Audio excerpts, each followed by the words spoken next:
This is Mattastrophic Music.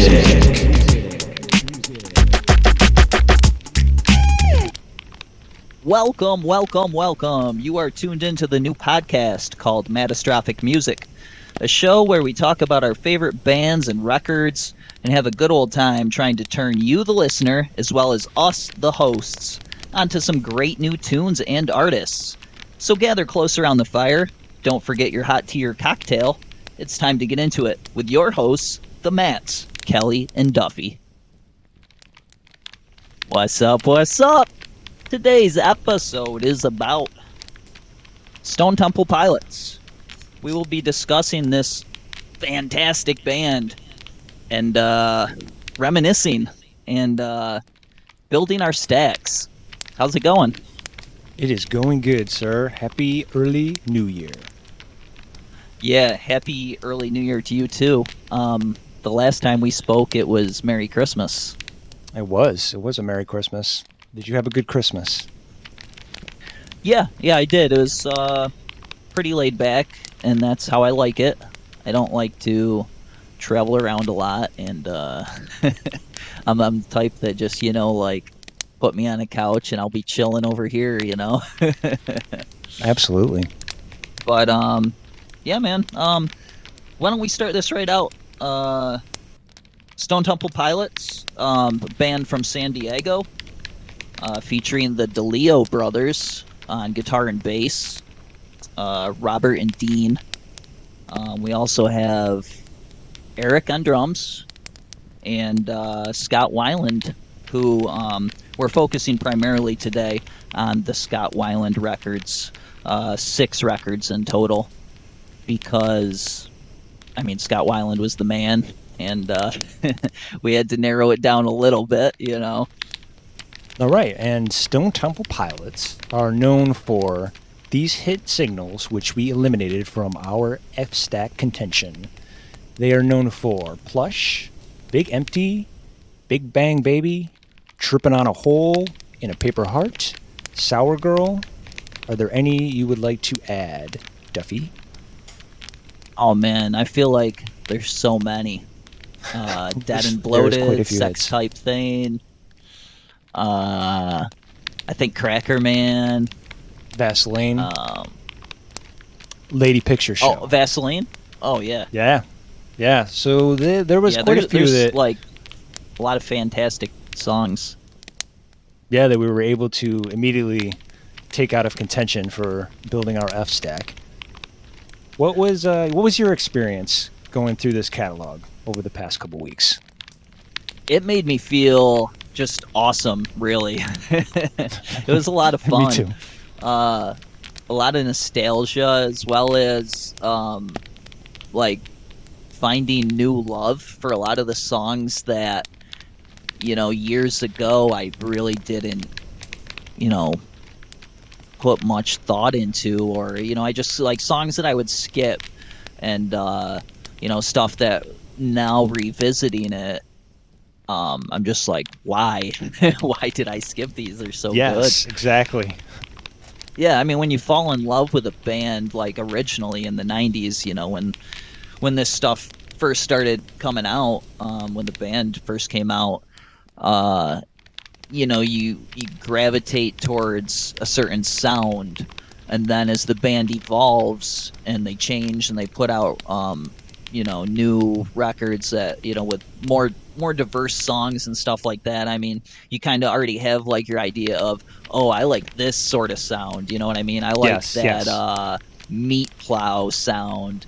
Yes. So that when the next record comes out and they're doing something a little different originally in the beginning there, you're like, let me skip this track, and I'll come back to it or whatever. Maybe you never do. So So going back through the whole catalog and actually like listening to each album with a fresh set of ears, it's been a journey in and of itself of this band, more than maybe any other that I have a musical relationship with.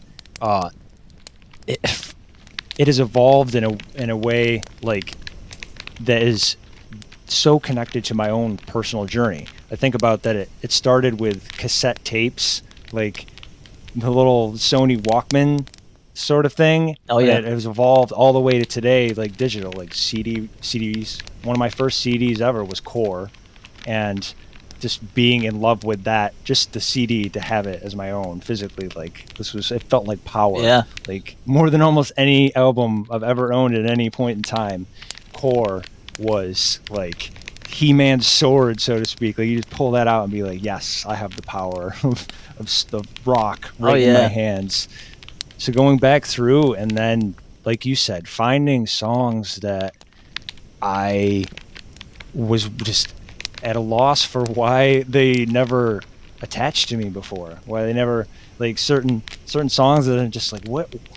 Why did you constantly skip this track? At what point? What was it like at that point in time when you heard that sound and you were like, no, it was very stubborn in a way, like, and then you wouldn't go back. Like I was kind of person who was like, no, I didn't like that song then, so no, it's not worth my time now. And now having grown as a listener over the years, especially with like my time with music being so valuable in the limited capacity, it's like I really want to explore the outer edges of a band that I love, to see if there's anything that I missed that's like, oh yeah, and that definitely and those happened. early, and there's definitely songs on my Fstack that I was like, I'm glad I had this experience with you to discover this music.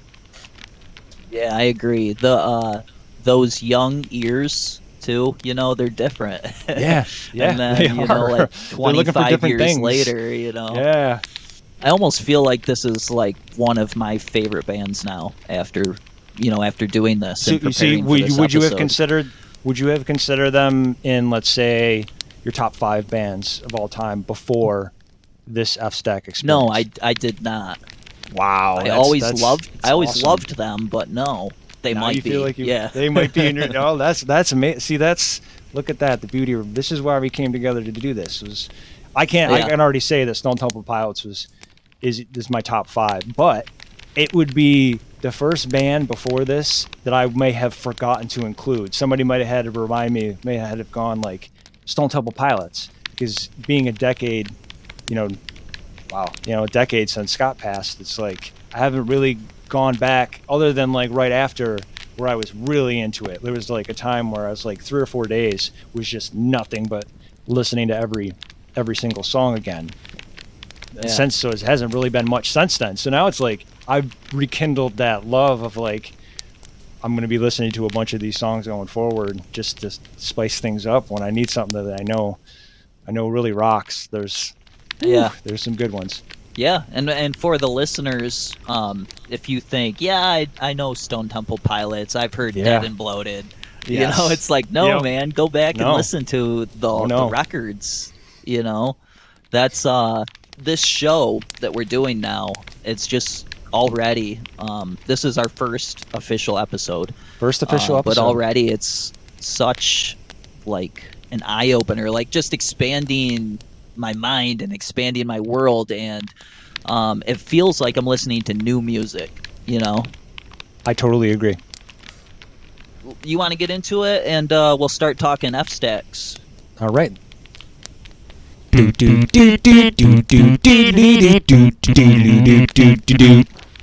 For the campers playing along at home, each week, we the Mats will pick a band or artist that we love, choosing 4 of our favorite songs to build an Fstack. A 4-track Fstack is deep cuts only, no radio-friendly massive hits allowed. We exchange our Fstacks with one another and consider the gems we have collected to build a combined Mattastrophic ultimate 4-track Fstack. It's a game of cooperation, compromise, shared passion, and musical discovery. We are here to have a wholesome good time, so, ladies, gentlemen, non-binaries, and everyone under the beautiful rainbow of humanity, set your drama down and share in the good vibes at our campfire right here with Mattastrophic music. Let's get positively cosmic. We got 4 songs each. 4 songs each. All right. So, Duffie, what did you think of my first track on my Fstack, Silver Gun Superman from Purple? First off, I love it. Yes. This was a song that I was debating for my stack. Yeah, I mean, like right from the start, a couple words that came to my mind were sleazy and sexy. Oh. So right off the bat, to describe right off the bat, we have we have a shared love of this song, and we have completely different attachments to it. I guess is a way of looking at it.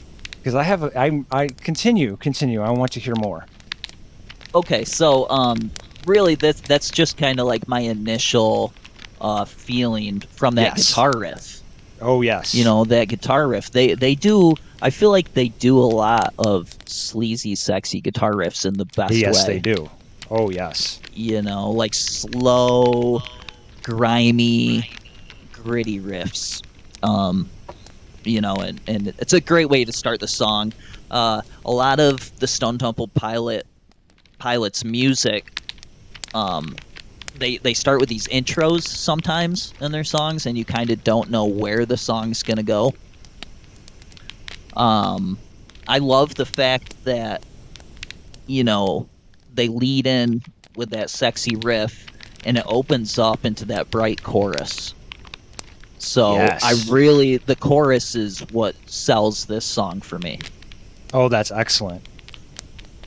Yeah, I'm very glad that you like this song. The reason I chose this, and it was almost like before I even sat down to listen to anything. Like this was like the first riff that just always seems to like pop into my head because it takes me back to immediately like when I was talking about cassettes, like the Purple cassette, like you put it on side B and it's like there's something about that riff that is I can't even put words to it. It is one of my favorite guitar riffs, like period. So it was like there was never any doubt. And the fact that it what I consider when building an Fstack, I almost consider the way that it plays out these 4 songs in a row. For instance, the first one I always, when creating these before we made it into a game, I always called it the scalpel. Like it's coming in quick, and I want something that really sets the mood for the Fstack. You know, for this 20 to 30 minutes of time. What's my mood? Am I doing chores? Am I going for a run? Having a little bit of this fliffy whiffy? You know, like what's the things that's happening right now? So the first song I wanted to come in like and hit hard. I'm going with Silver Gun Superman. So I've been using this song in my Fstacks for a long time. So, but to actually sit down and listen to it and read the lyrics and like appreciate in particular what I love the most about it is what is the bridge of the song. Okay, so kind of like it's going real crunchy, it's going along, and then we hit this bridge, and Scott immediately starts singing Wait For Me, and it has this sad, almost pleading tone to it, like he's like you know, almost begging kind of, and there's like a little haunting like leave me numb, like wistful behind it, like, and then it kind of keeps building as you're going along. And so he gets to this point where he says, I'll leave you numb.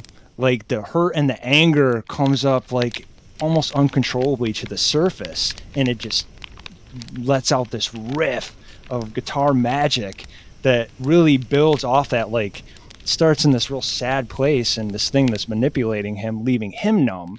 And he's going to turn around and use that against whoever he's, you know, talking to in this fictional bridge, like tell them that I'll leave you numb. Like I love that he has that way of like creating a little story within a story that I always appreciated as a lover of lyrics and music. Oh yeah, I agree. And the outro to this song, like the guitar solo and everything, and the way it like so plays much out, chaos, and then man. So much chaos at the end of that song. It's wonderful. And then they like change the beat up at the end of the song. Yeah. And It's it like, all it kind of has like falls apart, but in a good way. You know. And then Okay, now here's something that I don't know, but having listened to this song specifically for this experience, I listened all the way to the very last second, and there's this like little like laugh at the end of this song, right? Oh It's kinda yeah, like, yeah. yeah. Okay, so the song that I was listening to before this that I was really got me really back into wanting to do Stone Temple Pilots was Big Bang Baby. You know what's at the end of that song too? A laugh. Only Oh. other song in the catalog were that. So I was like, is this somewhat? I don't like why those particular songs is that left in there. And I thought it was kind of Yeah. funny that the song titles were Silver Gun Superman and Big Bang Baby. Now here, let me. I just want to listen to get an idea of just how weird and out there my brain can get when I listen to music. So I mean, this is definitely a contender for the ultimate stack, in my opinion. Good pick. I love that is a contender. Okay, so My number one, ding ding ding, already made Ding, it ding, to ding. the ultimate stack, already made it to the ultimate stack. is Adhesive off of Tiny Music. Yes. 1996, Tiny Music came out. So yeah, this was my number one pick, because it's probably close to my favorite STP song. Maybe me too. even including all of the hits and everything, you know. Same. This, from the moment I heard it back then, it stuck with me, and I remember as a teen playing this song. You know, when you're a teen and you're moody and you're alone and you're in your bedroom and you're listening to your, you know, CD player or cassette player or whatever, you know, it definitely hit a certain way. And so my original memory of this is kind of just like laying on my bed, staring up at the ceiling like I'm a teenager. You know what I mean? Like, Yep. but anyway, grab the hate and drown it out. Grab the beat and drum it out. It's all so confusing. Oh, I love it. I love it. That's some of my I favorite do. lyrics by him.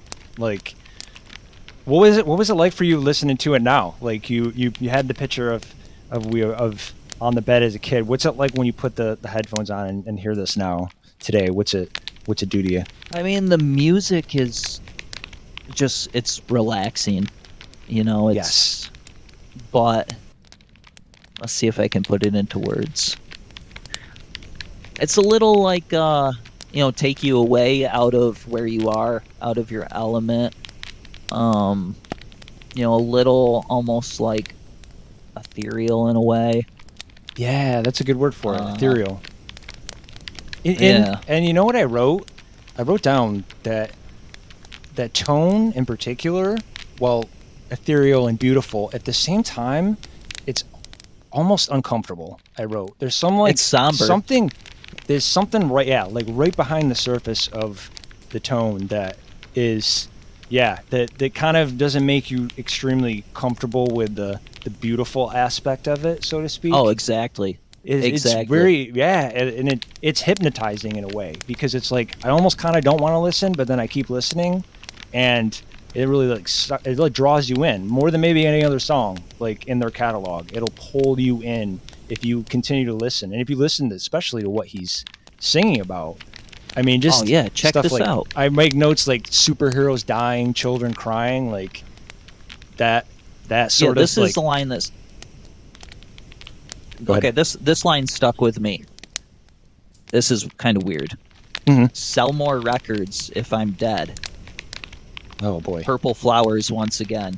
Hope it's sooner, hope it's near. Corporate records fiscal year. I wrote And down then- that I didn't write down the full, because I was like, this the corporate fiscal. I think because when you say that, it's powerful to hear that. Yeah, like, and then just a little bit after that, with a whisper, I'll be dead. Don't let the living die yet. oof. That's that is it's not weird. It's like somber. It's powerful, you know. Yeah, it's scarily prescient like that. Oh man, it's hard to think about because it does go with the uncomfortable vibe underneath the beautiful vibe, which I mean is musically just transfixing. Like if you enjoy it and it sounds even remotely interesting to you, it will captivate you fully if you allow yourself to be in the moment with it. Yeah, and then so what do you think about the lyrics adhesive love? To me, I'm like wondering, is that like stick on love, like a sticker or something I can just like paste this love on, you know what I mean? Adhesive love. It's like, I hadn't really you know what thought I of mean? that. It's I like it's definitely real, could but see it's that when you say that. Wow. Yeah. like it's real love, but it's also like I don't know, it's like something you just stick on, you know? Yeah.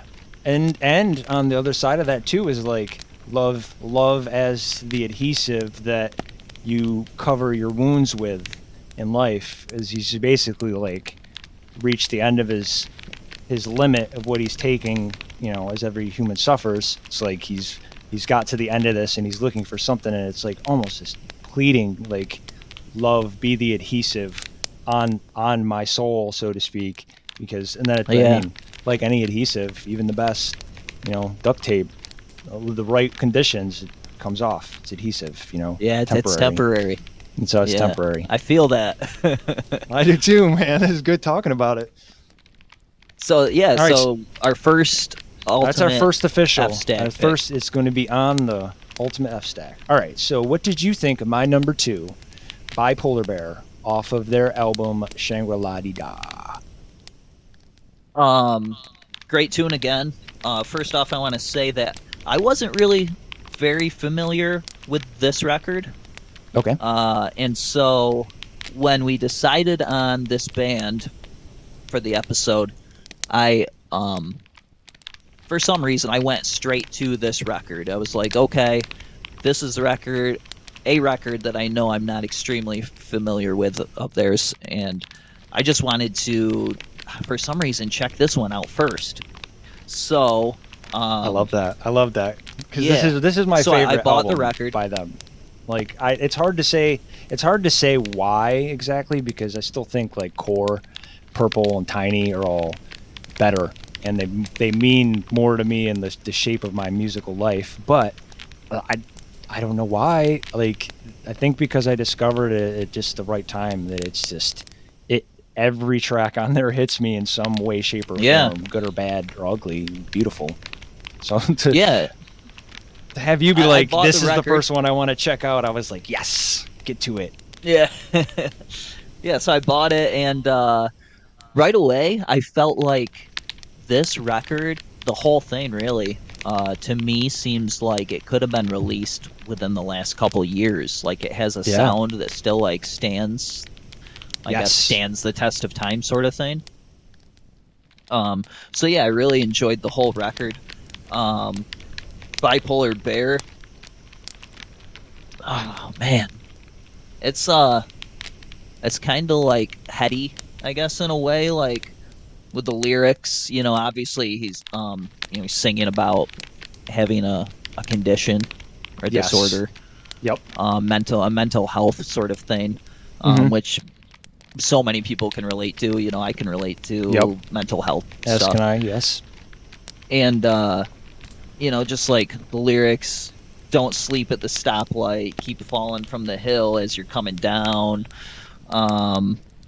You know, oh, line that I really loved in this song though.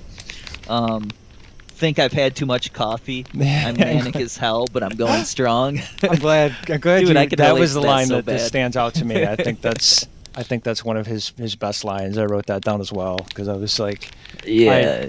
I've sung along to this song so many times on like open road. You know, it's like one of those this if you are driving long distance late at night.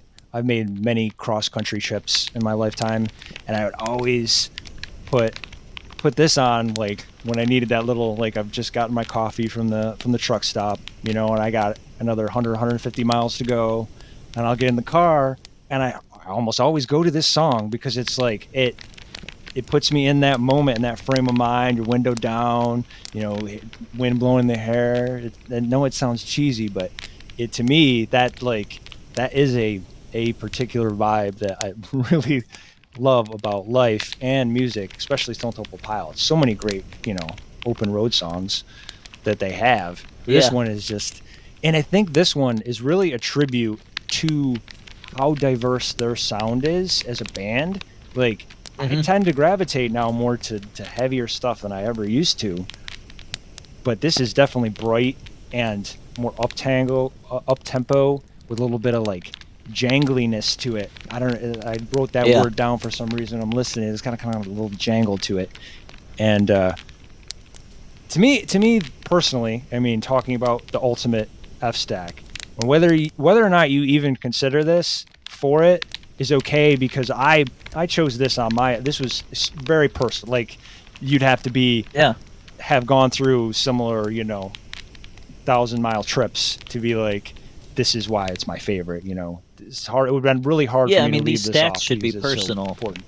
Yes, that's wanting the listener to understand that a lot of our choices aren't necessarily thinking of the ultimate F stack in our initial F stacks. We're more choosing songs that we personally have in the deeper catalog. They've either grown to love over time, or, like, for instance, now we're discovering new loves that are new gems hidden in the toy box.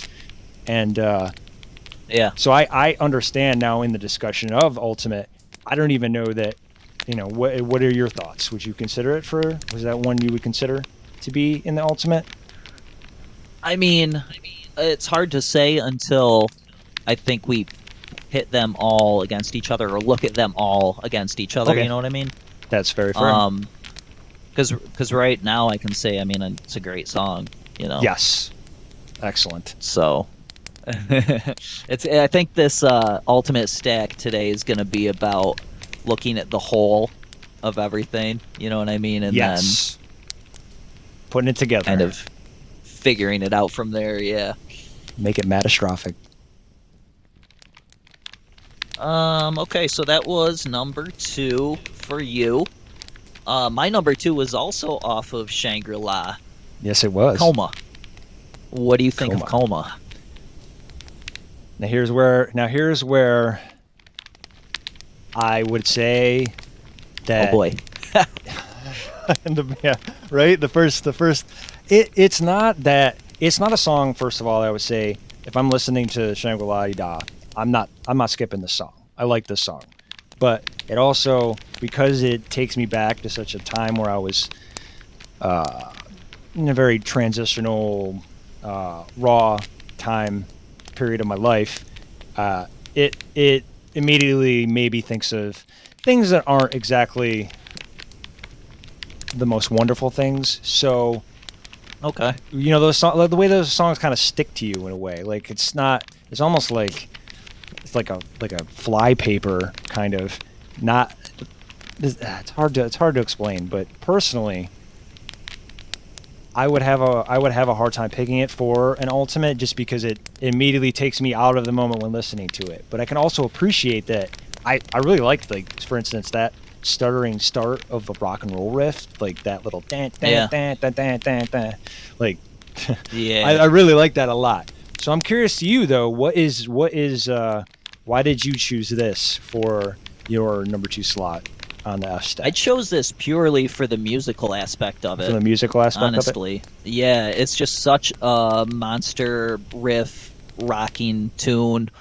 Like you said, that and then I like that a lot. It's catchy.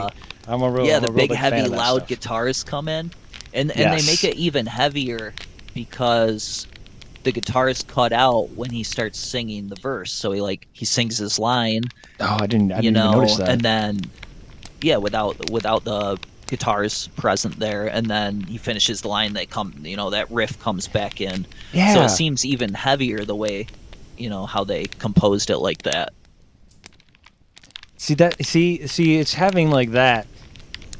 that is useful, because for me it's hard to sometimes even focus when you get kind of like taken out of the moment of listening to something, even briefly, and you're like, oh, I don't want to think about that. Like, what the heck, man? I'm trying to, like, whenever that happens, it's like you miss things as I'm going along musically, that it makes it harder to connect with a song. So you're like, I'm listening with the sole purpose of like trying to get into it. Sometimes that, just doesn't connect in the same way, which is great because we both come from two completely different, I don't want to say musical realms, really. Yeah. This is how we bridge the gap. I'm surprised that because this came out in 2001. Yep. I'm surprised this song "Coma" wasn't all over the radio. It sounds like it's radio ready to me. Yes, this actually, I would absolutely agree with that. Even though I don't have like a personal attachment to the song, I immediately think of it's a catchy song, like you said, with heavier elements that I love about Stone Temple Pilots when they bring that little rock to it. Yeah, I mean, it sounds like a radio hit to me, so I like it. You want to move on? Sure. Number 3 for you was Adhesive, which we already spoke Adhesive. about. So we are locked in with Adhesive on the Ultimate. Yes. And your number 3, Kitchenware and Candy Bars. Oh yeah. Oh yeah. What do you think of it? I haven't. I kind of already know what you think of it. Right. It's like, it's so hard to pick 4 songs. Like, I wrote down, this is where I was like, when listening to this, I was like, oh man, I feel like I owe a long list of apologies to songs in their catalog that I just cannot find a way to make represent. Like, I wrote down this song, and I want to say Piece of Pie and Heaven and Hot Rods from number 4. Like, those 2 songs in particular were like, oh, so close. And I kitchenware for a decade of my life was like in my top 5 favorite songs, period. Like, I love this song so much, so it's an easy consideration for the Ultimate stack that I only really was just like, I just barely ran out of room with this one.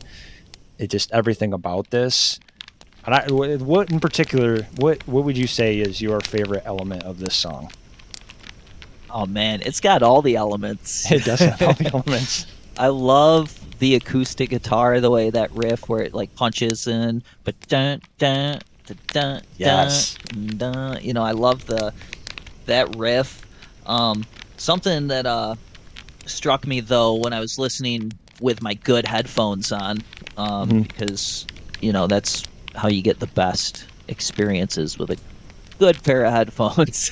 But anyway, yes, agreed. I noticed that his vocal, like in the beginning of this song, just how clean it is, like the tone of it, and it's like so full bodied, but it just sounds like so like perfectly clean. And also too, that's great though. I like with that his full vocals. bodied. I never really thought of that. That's a good way to put it. Yeah, and with his vocals, it's not specific just to this song, but a lot of times it seems like he's like just almost like at a talking volume, or even quieter than a talking volume. He's just just so casually like like putting out the his lyrics and whatever, and it's like it makes it sound so effortless, and it makes me wonder like how he sings in that style, like it's quiet and effortless like that, and just manages to hit all the pitches and everything so perfectly. But yeah, right. Every time it's like he steps up to the microphone, it's like you're in for a treat, because he has that way, like you said. It's effortless. It is. I don't know, because he's my distinctive voice from that era. Like, he's my favorite. Well, that's tough. I don't want to commit to that, because Chris Cornell is right up there. Like, the two of them, distinctively, and they have They bring two very different sets of tools to the stage, so to speak, as far as like their vocal range and how they use them in songs and create these little agreed. these little magical stories. And this song in particular, I love the lyric, "They sell your words, but it's all a lie." Just that one line, like completely out of context. I always just love that as a storyteller myself. It was always, there's something about it, like, knowing I wanted to grow up to write. It was like I'd go to this song because it almost felt like he was talking as like the perspective of a writer, talking about the struggles of writing and expressing yourself and having to be understood in a way that is attractive to either a listener in his case or to me, a reader.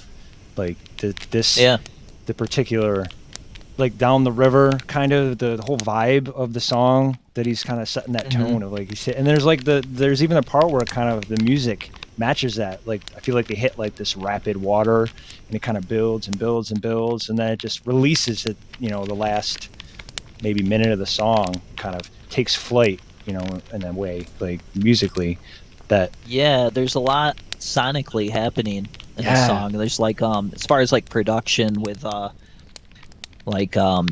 layered guitar tracks and the panning, like left to right in your headphones.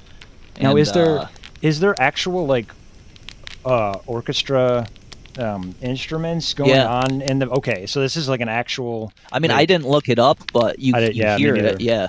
Yeah, I always wondered. This is one of those things where I'm just kind of like, I don't need to know one way or another. It's magical one way, whether or not. I feel in my like head, there's this then giant orchestra behind him that's just playing, and I'm like, I can picture this huge, like, almost operatic scene unfolding, and I just close my eyes and listen to the song, which I've done hundreds of times in my life. When I say that, it's kind of crazy to think about.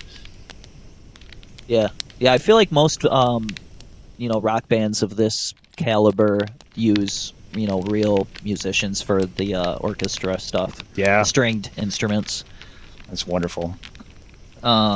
Just fantastic guitar tones and everything in this song. This song kind of has it all, and it really does. I think it's a strong contender for an ultimate. I think F-Stack. It's a strong contender. I would go so far as to say it should be number 2 right on the Fstack. What do you say?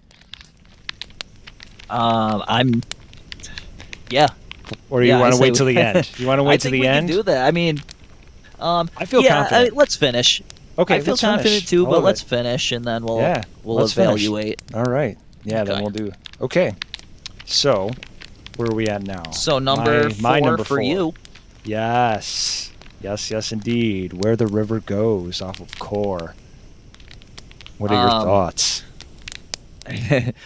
First off, every time I hear this title, I think of a completely different song.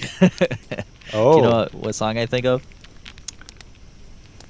Are you thinking? Collective Soul? Yeah. Every single time I hear it, like, where the river flows. Yes, I've done that too. Yeah, I knew that as soon as you said that. I was like, I know exactly the song that he was thinking about. Yeah, that's a great song too. That is a great song too. Yeah, so slow, heavy riff, kind of. This song kind of gives me stoner jam impression. Yes. We've probably both listened to this song under the influence, but for sure. I mean, this song is kind of like a slow, epic ride. I like the chorus. Sing that song inside. Good song to kind of just like drift space out to, let the mind wander. Yeah, let your mind wander. Yeah, kick back. I don't really have too many notes on this one, but no. Yeah, that's my impression, and I'm sticking. That's your to impression. All right, I will say, within building an F-Stack, in my original tradition, the fourth song, typically are referred to as the sledgehammer. So you have the scalpel at the start, and then you want to close strong. And I'm being as somebody who likes those epic. A song that, let's say, is six minutes or longer, I like to finish with grandiose. Probably longer, I think. Yeah, I do like a lot of songs that are, this one I think is somewhere in the 8 or 9 range, 8 minutes and something maybe, which is probably I think that's what I was thinking. Yeah, I think it's their longest song in their catalog. That isn't like doesn't have like a secret song attached to the end, as they used to do in the 90s, which was a wild thing, which was kind of great, you know. Well, the gracious CD, melodies. yeah, exactly. Yeah. So this one fits wonderfully well at number 4. If you're looking to close out hard, you close out strong.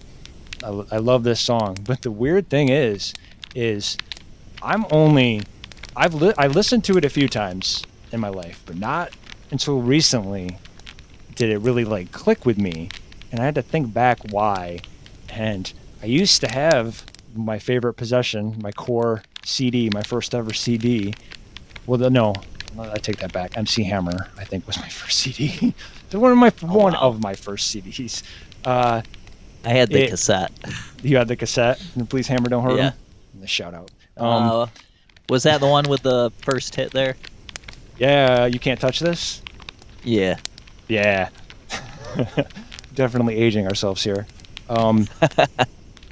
So the sledgehammer concept, being that this was the very end of this album core, I could never quite make it on my portable CD player on the bus ride to school. I wouldn't have enough time, or my batteries would die. So I would never listen to this track. I never skip it, but I would just never make it to it, you know? So it's always just one of those lost relics that, listening to it now, like, I was like, holy crap, man. Like, where has this song been? Like, just hiding under my nose all these years. And I'm like, this is the song I probably listened to the most since we started exploring Stone Temple Pilots. So I was just like, there's something about it too that I really love the part of the song where he goes, if I was stronger, I could be a mountain range. If the night was longer, could I escape the day? There's something about that I just, the way his voice is like really like haunting in that, like it's kind of like echoey a little bit maybe. Something about that. It's like when you reach that point, it's kind of like you've reached that mountaintop, and it's not quite what you expected it to be. Like he starts off, he wants to be as big as a mountain, and he gets there and he's like, okay, but if I was just a little bit stronger, I could be the whole range, you know? Like he's trying to outrun his things by chasing things that maybe aren't so great, you know? So we all have those moments in time. And to me, I love it, you know, and it's something about it being now like older, because he sings a line where he says, I'm a young man with a knife in my back again. Some things never seem to change. And it's easy to think too, as an old man, just change that lyric when I'm singing to myself. It's just easy to reflect back on things, and you know, there's something about it. Just I at the start, this was definitely not on my radar. Would have, like, if I had to sit down off the cuff before we did this and pick and make an F stack, I would not have included this. But now it's like it's an easy way to define how I even build F stacks. Is like this just hits hard and has that peaks and valleys that I like so much. You know, little journey. Yeah, like you mentioned, the little bridge section in there, how it changes the tone of the song up, you know, which is cool, because you can't just have that like gritty, grimy, like through the whole, like if they did that through the entire song, you know what I mean? It'd be kind of like a little repetitive maybe, but so yeah, I like that. And this was a song for me that back in the day I skipped like every time, never listened to. You never listened to it. That's interesting. Yeah, back in the day, you know, with those young ears. Yes, the young ears. All right, so you want to move on to my 4? Yeah, let's do it. Okay. My number 4 is 7 Caged Tigers from Tiny Music. I love this track. I'm glad you picked it too. Yeah. This is definitely in the last contention, the running contention for my Fstack. And the something about Scott's voice in this song, like in particular, Very light, delicate. Yeah, like there's something. I wrote down saccharine. Like it's sweet, like almost to the point where it's like it could be almost too sweet, like that. But it's also Scott Weiland, so it's never quite there. So it's nice. Like he kind of like walks right up to the edge of it being too sweet with it just stopping short, because the song has these weird, lovely lyrics to them that aren't like your traditional pop song, you know? Yeah. I think that with almost every one of their albums, like the last song is some of their best, in my opinion. Yeah, something like, special, yeah. Yeah, something special to leave a lasting impression by, for sure.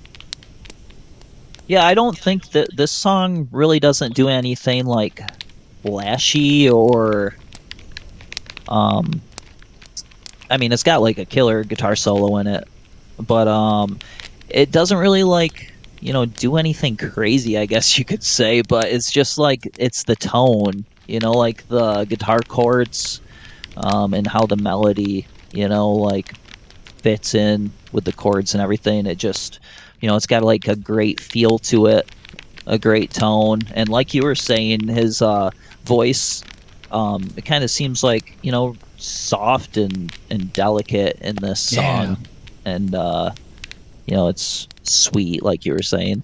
I can get down with that. I like it though, like in a good way, and I don't mean that even the slightest bit disparaging at all, because it's rare. It feels earnest, you know, like it feels like he's coming from a genuine place when he's singing the song. Like that's how he felt when. I don't ever come across. I mean, you can, as somebody who read a lot of his lyrics while I was doing this, it's like you can get an idea of what he thought of the record industry, for instance, and like making hit songs and being a pop star. It's pretty obvious in how he feels. So when he sings a song that's sweet and loving and caring, it's like I get that in that moment when he was writing it, he was not writing it with the intention of it being, you know, a catchy $1 million maker. But this song should have been a catchy $1 million maker, in my opinion. That if this was released as a single, I think it would have caught on. I really do. Yeah, I mean, I think it's kind of maybe a little too, in my opinion, like for radio, maybe a little too like light and carefree sounding or something. You know what I mean? But are you gonna to think back to was this was Tiny Music? I mean, right? for So rock radio, 96? like grunge radio, sort of thing. But think about like bands like, for instance, even like Collective Soul. We were just mentioned earlier that they had that. There was like a lane for that. This like Stone Temple Pilots were put in the grunge lane early because of Core being so, I guess, heavy, even though it is very melodic, and it also has like Creep and, you know, Wet My Bed or whatever the heck that was in the middle there. Wet you know, My Bed. Got to check that song out, listeners. Go stop, pause right now. And the listeners need to just go listen to all these songs that we're talking about, because I feel like they're gonna be like, huh? Yep. Go check them out. Exactly. Yes. So okay. So we have we've rounded out our F stacks. So now we need to come to a Mattastrophic, the ultimate here, Duffie. A Mattastrophic, ultimate 4-track F stack. What's it going to be? 4 out of 8. Yep. 4 out of 8. So number one, adhesive. We got adhesive on number 1 We definitely already. have adhesive at number 1. Silver Gun Superman has to be on this thing. I love it. I'm glad. I'm glad. So let's put that. Yeah, let's put that at number 2. And I think based on our discussion that 7 Cage Tigers should be on this too. I agree with 7 Cage Tigers. All right, so that leaves 1 spot left. Boy, if I'm being honest, it's probably got to be kitchenware. If I'm looking at the list, I mean, I could personally, obviously, I would push for Where the River Goes, but overall, I think kitchenware is something that every listener of Stone Temple Pilots should listen to at least once. You know, like you really have to. I agree with that. To have the experience of this song, like it's unique in their catalog in a lot of ways. Like the fact that it's I just I don't know, I can't get over it. I love the orchestration aspect to it because it brings like such a mighty quality that I don't know that is there more music in their catalog that has orchestra. I can't think of another one. I'm not sure. Of my head. It's possible that we're missing one, but yeah, I mean it's definitely possible. Yeah. But it was in the concept of the like song has ups and downs and it has that epic. I mean, I'm always looking for my number 4 to be the epic quality. You know, like I feel like I'm gonna carry that over now in creating together.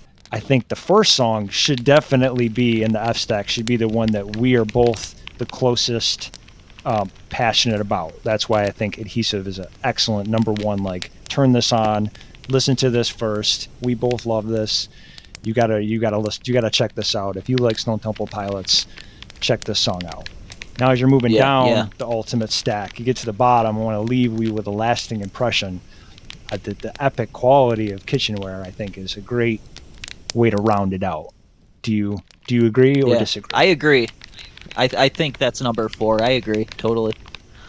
Awesome. So look at how easy it was for us. I mean, we did a lot of behind the scenes lamenting over even our own personal. Like, so many times we would share with each other that we're like, how are we ever going to pick 4 songs, and then how are we ever going to agree on just 4 songs for fans of Stone Temple Pilots to go check out? It's like, how is this possible? How do you pick 4 songs out of a 4 gems out of a treasure chest? Yeah, you know. And then agree on them, that they're the ones that we want to share with the world. It's wonderful. This has been a great experience. This has been a lot of fun. Yeah. So for all the listeners, if you have an idea for your own Stone Temple Pilots Fstack, go ahead and let us know. Very curious to hear what the listeners have to say. Yeah, me too, because I'm sure that I don't think there's an F-Stack with this band that somebody could build where I wouldn't be like, that's gold. Yeah, no, like, oh, I can't believe you pick all those songs. What are you thinking? Yeah. All right, well, so starting to close the episode out here. Alrighty. Song of the week. What do you have? What do you have? What's your song of the week? I'm curious, sir. What have you been listening to this week? We've been listening to all this Stone Temple Pilots. Yeah. And my song of the week pick is completely, like, so different. Mine too. Mine too. I'm great. So mine's a metal tune. Ooh. And it's actually by Nita Strauss. She's a guitar player. So she's like a solo musician. I'm not sure exactly. I didn't do a lot of research into this, but I think it's just like her and this drummer. And they have a record out where they have all guest vocalists. Oh. Now, actually, I'm not even sure if it's a full record, but there's a few tracks out. So the track that I picked for this week is The Wolf You Feed. Oh. And it's You taking notes? I am taking notes. I love hearing these musical choices, because then it's like something to listen to. I look forward to later to put it on the old playlist and have it sneak up on me. I like it. Yeah, so it's The Wolf You Feed by Nita Strauss, and it's featuring Alyssa White Glues, who is the singer of the band Arch Enemy. Okay. She's known for just full out like metal screaming, like real extreme vocals. It's one of those things where if you're not familiar with female metal singers and you like happen to, oh, let me play this video. You're on YouTube or something, and you know, she opens her mouth, and you're like looking at her, and you're hearing the voice, and you're just like, what? Like this doesn't match up. But yeah, that's kind of like what she's known for, and she's awesome at the growls and everything. And so in this song, she actually sings clean with doing the the metal vocals, and so it's kind of a treat for fans of hers because she doesn't sing clean very often, but she has an amazing singing voice. So yeah, that's a good that's a good surprise for you guys then. Yeah, this is the first I've heard, so this is why I like this, because this is part of how this podcast even grew into something, is we would just be sharing music back and forth with each other, and he keeps me in the metal aspect of it informed, because a lot of the bands that he actually I've never heard of before, and I'm always excited to listen to see what he turns me on to next. Yeah, this song is a ripper, and it has a big open, bright, shiny chorus with the clean singing, and the guitar playing it, shreds. It's got the double bass, the drumming. It's a total metal ripper in my opinion. So check it out. Oh, excellent. Yeah. All so right, what do you got? We'll completely switch gears and go with my song of the week is "Hitch a Ride" by Boston. Yeah, classics. 70s. I was not expecting that. Classic rock. I know, way off. And to be honest with you, I wasn't either. Last year, I rediscovered the first Boston album, listening to Redbeard. He does a podcast where he does classic albums with artists and stuff, and interviews and whatnot, and so I went back and listened to Boston, and it was just like the old ears, I guess, connected with it, because it became like one of my most listened to albums of 2022. And nice. So it had been a few minutes since I'd listened to Hitch a Ride, which I listened to a lot during the extremely hot summer here in Texas. It takes you away. It's one of those songs where you can just put it on whenever you get some frustration or negativity in your life, and it's kind of overwhelming. Oh, just put this on. So it's a feel good jam.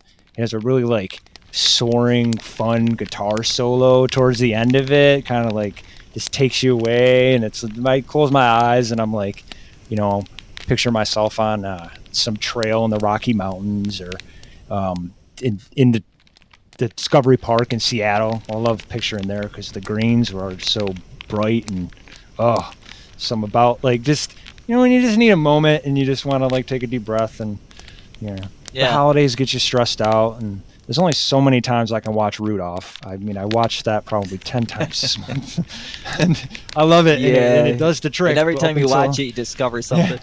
Yeah, and every time you watch it, there's something new. So, like how the father there, how he's like, women belong at home, or something, whatever he said. This is man's work. Right. And then the mom's like, oh, okay. And then she ends up leaving, looking for Rudolph anyways. Who cares what you have to say? And leaves the cave. I'm like, that's perfect. Way ahead of its time. Yeah. All right. I'm not sure I'm familiar with this song based on the title, so yeah, I'm gonna have to check it out. It probably had some radio play. I don't know. I didn't look up if it was a hit single or not, but it definitely was. It's definitely probably my favorite song on that album. It just, from the amount of times that I listened to it, I was kind of surprised. I was like, wow, I never get bored of it. All right, nice. Well, that brings us to the end of the episode here. So I think we had a pretty good one here with Stone Temple Pilots. Yes. Our next episode is going to be the Smashing Pumpkins. Smashing Pumpkins. Yeah. All right. So, do we want to discuss any songs that will be off limits, so the viewer or listeners at home will have an idea how to build their F-stacks? Yeah, I mean, basically, anything that you can think of that's a popular hit, I would say, like Today, Disarm, Bullet with Butterfly Wings, 1979. 1979, yeah. Anything that you can think of, maybe that was on the radio if you listened to the radio back when these songs, came out. Um, those are off limits. Deep tracks is what we look for with the F stack. Yes. So yeah, listeners at home, get listening to the Smashing Pumpkins and see if you can create your own F stack. And when you tune in next week, you can see how your F stack compares to our F stack. That's a wrap, right? So that's a wrap, man. This was fun. And thanks to all the listeners who tuned in and listened to us talk about Stone Temple Pilots. Had a good time. Yeah. Yeah, I hope some listeners discover some new songs out there to add to their playlists and their F stacks in the future. Yeah, and you know that you and I will be listening like crazy to some good music, so. We sure will. All right, until next time. Goodbye. Goodbye.